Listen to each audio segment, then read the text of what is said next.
Coop. This is a video review of the Nerf Centurion, or however you say it. Funny thing, to accurately address this blaster, you have to say Nerf N-Strike Elite Mega Series Centurion. Get right into the unboxing. Included with the blaster is the blaster itself, the front attachment, the bipod, the magazine, a few of these wicked big darts, the priming handle, and a manual. The front attachment will snap into place.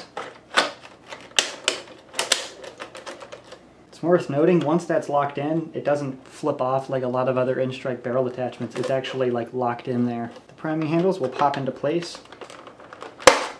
I purchased this blaster from Walmart for about $50 US. Anyways, going over the external features, how it operates, show you it firing, and then give you my opinion. So this is the new Mega Dart, and this is an old Elite Dart. As you can see, a whole lot bigger. The Elite Dart only has one hole drilled in it, which makes it really inaccurate, and this has two, which if you think that would just make it doubly inaccurate, that's actually incorrect. Doubly's not a word. But it actually sort of stabilizes. They still aren't very accurate. They're pretty inaccurate, to be honest. But they're slightly more stable than Elite Darts in the air. So hopefully you get it now. The ammo is freaking huge. So I'll go over the external features from front to back as I usually do in my reviews. Starting from the front.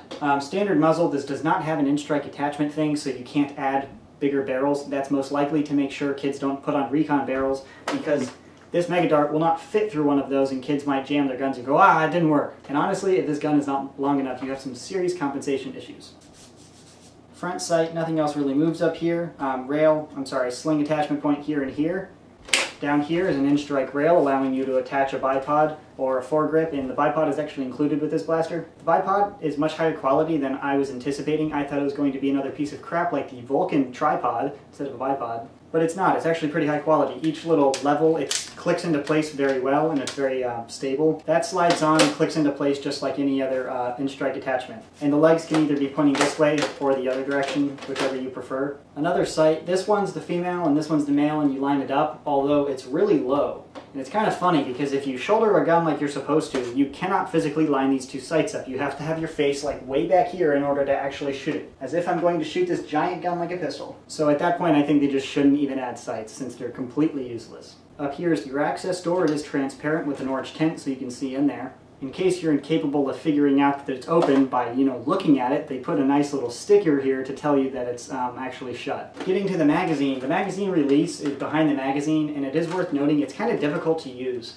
I'm almost 6'4", so I have a huge hand, and I can do it with one hand, but if you're a kid with a smaller hand, you're probably going to have to use two hands to do this, which would require you to actually brace the blaster, sort of grab your magazine and then press your magazine release and do that. This Mega magazine is really freaking big. This is a standard mag, this is the new Mega Mag. They both hold 6 rounds. The bolt handle has to be in the forward, not the rear position, in order to put the magazine back into the blaster. Another N-Strike rail up here to attach sights and that stuff. The bolt handle is located right here if you couldn't see it. This was actually attached, like I showed you in the beginning of the video, from both sides. It doesn't have a bar, so it doesn't have that nice solid feel. It does wobble from both sides significantly. The bolt also wiggles a lot in this area because the spring isn't like pre-compressed because of this internal mag. So it's free to move without any pressure at all, and it makes it kind of loud when you're walking, and it's just sort of annoying. The stroke of this is also wicked big. It starts here and ends there, so I'll prime it for you.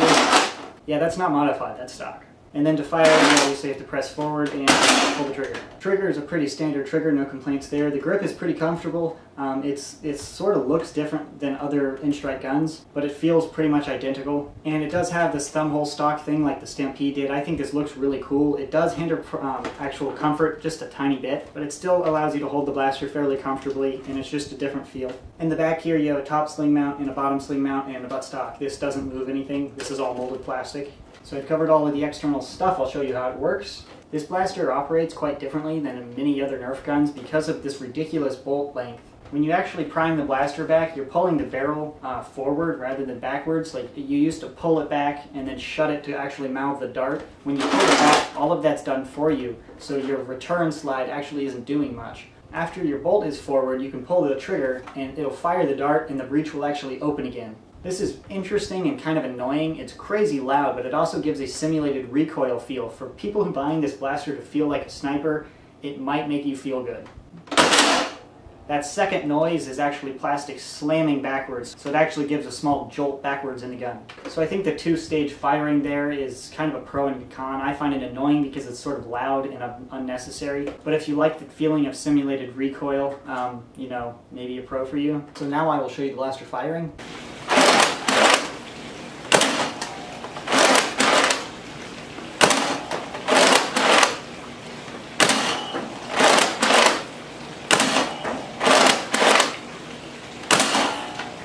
I haven't range tested it, but I have fired it outside next to landmarks, and it's probably shooting about 70 or 80 feet flat. That is crazy far compared to other Nerf guns. The secret there is in the ammo. This is much heavier than a standard elite dart, so given the same initial velocity, this is going to carry further because it fights through air resistance a little bit better than the lighter, smaller projectile here. Now for my opinion on the gun.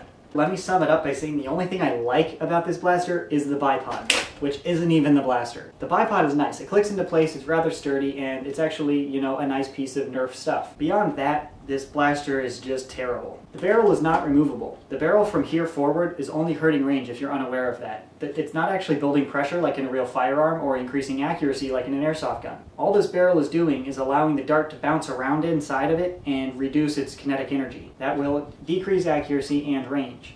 And it's permanent. You can't take it off. It should be able to screw off or pop off like all the other elite things because this blaster is wicked big. If you need to store your junk, put it in your closet, put it in your toy bin, wherever you keep your Nerf stuff, it's impossible because it's too freaking big. That's a huge annoyance for me.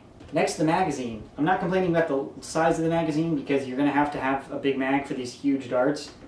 But the magazine release is kind of obnoxious to use. I'm almost 6'4", like I mentioned. I can do this with one hand, but if you're not a monster or an adult-sized person, this is a toy for a kid, you're going to have to use two hands to release your mag, and that's just frustrating. It's not that hard to mechanically change this to up here to have a pull slide, like the Longshot, the Recon, and pretty much every other gun prior to the Strife. Silly design, that's just an error in my opinion.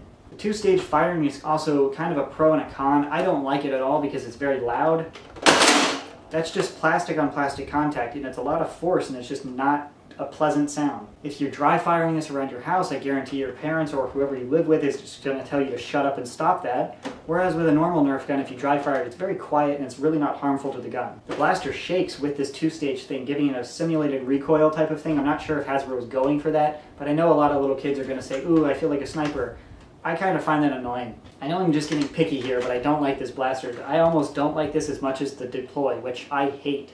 I fired this blaster about 100 times now, and I've damaged 2 of my darts. One of them is no longer usable because of this terrible feeding mag. If you fire the blaster a little bit too fast, rate of fire-wise, you're going to jam the gun. That's really annoying. Considering how many locks Hasbro puts in all of their Nerf guns, they could have put another one in there to prevent you from pulling back the slide prematurely. Not slide, bolting.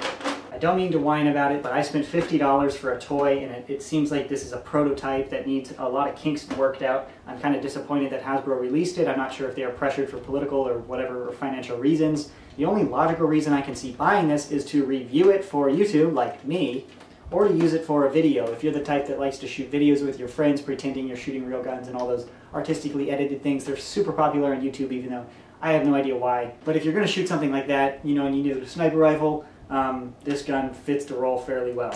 But if you're actually trying to fling foam for fun, any other Nerf gun Nerf has ever made or Hasbro's ever made would be better than this one. I know that's a super negative review, but it's honest. Hasbro doesn't send me this stuff, I have to buy it, so all my reviews on this material is completely honest and unbiased. If it wasn't $50, I'd set this gun on fire, but I don't want to waste $50, so I'll be modifying it, painting it, and selling it later. So that's my review of the Centurion. I know I'm going to get tons of thumbs downs because people are like, oh, that gun's sweet, this guy doesn't know what he's talking about. But I have been nerfing probably longer than you've been alive, so I do know what I'm talking about. And of course, that's just my opinion. I'm sure some people are going to love this gun. That's, again, your opinion. That's what's great. You can go out and buy it, spend your own money, and play in your own house. But that concludes my review and my opinion on the Centurion. Thanks for watching. At the trigger box. This electronic switch is what is activated by your rev button and actually activates your flywheels in order to spin. This next switch is activated when you pull the primary